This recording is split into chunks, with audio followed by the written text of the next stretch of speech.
안녕하세요. 예수비전 선교회 안희연 목사입니다. 한국 교계가 이단으로 인정한 단체들이 있죠. 신천지 대표적이죠. 정명석 대표적이죠. 이재록. 그다음에 이제 다락방의 유광수 목사라는 분. 근데 이제 이렇게 이단으로 정죄를 받으면은요, 어떤 반응을 보이냐면은 한국 교회가 부패했는데, 썩었는데, 타락했는데, 복음대로, 말씀대로 하려는 우리를 이단으로 정죄하느냐? 썩은 집단이 이런 식으로 반응을 보여요. 물타기를 하는 거죠. 근데 이단은 이단입니다. 잘못된 건 잘못된 거고요. 이런 것들이 한국 교계에 영향을 미치도록 내버려두면 안 됩니다. 대한민국 사회에 뿌리를 내리도록 내버려두면 안 됩니다. 네, 감사하게도 이만희의 신천지가 점점 약해져 가고 있다는 소식이 들리더라고요. 이탈 신도들이 점점 늘어나고 있는 모양이에요. 바람직한 현상이라고 생각이 됩니다. 이런 와중에 다락방에서도 소속 목사들이 대거 이탈 움직임을 보이고 있다라고 CTS에서 방송을 내보냈더라고요. 내부 비리 때문이다. 이런 식의 이제 방송입니다. 잘 보도했다고 생각이 되어지고 이런 것들이 더 널리 알려질 필요가 있다고 생각이 됩니다. 다만 우려가 되는 거는요, 일반 사람들이 구분을 못하고 이 목사님들 그냥 덤대기 씌워가지고 교회들 그냥 뭉뚱그려가지고 같이 비난할 여지가 있다는 거죠. 일반 언론에서 방송을 보낼 경우 이단인지 사이비인지 구분 안 하고 그냥 목사라는 타이틀로 교회라는 이름으로 방송을 내보는 일들이 많고, 이것 때문에 한국교 전체가 타격을 보고 손해를 입은 일들이 꽤 많거든요. 이런 일이 발생할까봐 그게 이제 염려가 되는 겁니다. 아무튼 이 다락방 문제 많은 집단이고 대거 이탈 조짐이 보인다니까 좀 그렇게 되면 좋겠다고 생각이 됩니다. 여기에 관련해서 다락방에 속해 있다가 벗어난 사람들의 증언들도 많이 접할 수 있게 되더라고요. 다락방 30년하고 작년에 탈퇴했습니다. 50년 전부터 단체 내 엄청난 범죄와 비리를 알고 너무 힘들었는데 가족들 때문에 나올 수 없었습니다. 지금이라도 나와서 다행이고 정통교회에서 너무 은혜롭게 신앙생활을 하고 있습니다. 감사한 거죠. 그들이 덮으려고 안가림 썼던 진실이 수면 위로 드러나기를 기도합니다. 또 지금의 상황이 오기까지 힘을 모아주신 모든 분들께 감사드립니다. 예, 이분도 문제점, 심각한 어떤 비리 같은 것들을 많이 알고 계셨던 것 같아요. 다락방에서 어린 시절을 보냈습니다. 잘못된 길임을 깨닫고 작년부터 출석하지 않고 있습니다.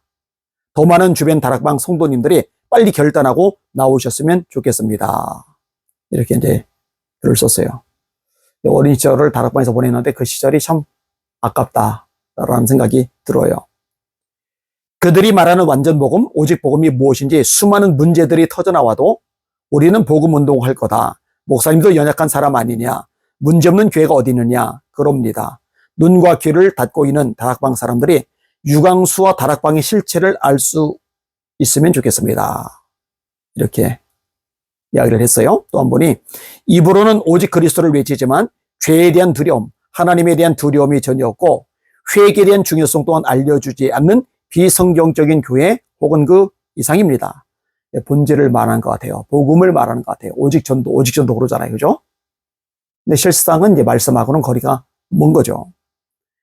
다락방은 JMS 정명석 말하는 거죠. 신천지 이만희, 통일교 문선명보다 더 타락하고 많은 목회자들이 술, 담배, 여자, 돈에 빠져있는 범죄 집단입니다. 그중에 제일이 다락방 총재죠.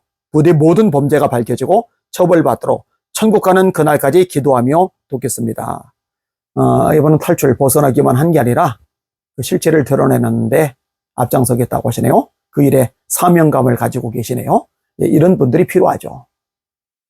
이렇게 싸워주고 목소리 내고 진리를 드러내는 분들이 있어야 새로운 사람들이 미혹에 빠져나가지 않겠죠. 미혹에 빠지는 사람들이 벗어날 수 있는 길들이 열려지겠죠. 못 본 척 방관하면 공격받을까봐, 비난당할까봐, 욕먹을까봐 침묵하고 있으면은 그거야말로 비겁한 일이죠. 더 많은 내용들이 많은데 다 인용하지 않아도 될 것 같습니다. 사실은 기성교회들 책임이 없는 건 아니에요. 말씀을 제대로 가르쳐 주지 못한 거죠. 하나님의 말씀에 제대로 서 있으면은 잘못된 가르침에 쉽게 미혹당하고 넘어가지 않을 텐데 말이에요. 그러니까 강단에서 다른 이야기, 세상적인 이야기, 인간적인 철학, 사상, 만담, 유머, 예화, 상담, 이런 잡동사니 이야기, 개인적인 경험, 주장, 이런 얘기 최소화하고 하나님의 말씀을 좀 집중적으로 전해서 말씀에 성도들이 설 수 있도록 해주는 일이 꼭 필요하다라고 판단이 되어집니다. 바울 사도가 디모데에게 가르치죠. 하나님 앞과 살아있는 자와 죽은 자를 심판하실 그리스도 예수 앞에서 그의 나타나실 것과 그의 나라를 두고 엄히 명하노니 너는 말씀을 전파하라. 너는 말씀을 전파하라. 때를 얻든지 못 얻든지 항상 힘쓰라. 범사의 오래 참음과 가르침으로 경책하며 경계하며 권하라. 때가 이르리니 사람들이 바른 교훈을 받지 아니하며 그 귀가 가려워서 자기의 사욕을 따를 스승을 많이 두고 또 그 귀를 진리에서 돌이켜 허탄한 이야기를 따르리라. 네, 말씀. 진리에만 귀를 기울여야 되는데 진리에서 돌이켜 허탄한 이야기를 따른다. 이 마지막 때의 징조죠. 그렇게 해도 말씀에 집중하도록 애를 써야 될 겁니다. 목회자들이 성도들 말씀에 든든히 세우도록 전심전력을 다해야 될 것입니다. 그렇게 되도록 기도 많이 해주시길 바랍니다. 날마다 주님 바라보고 주님의 이름으로 전진하며 승리합시다. 할렐루야.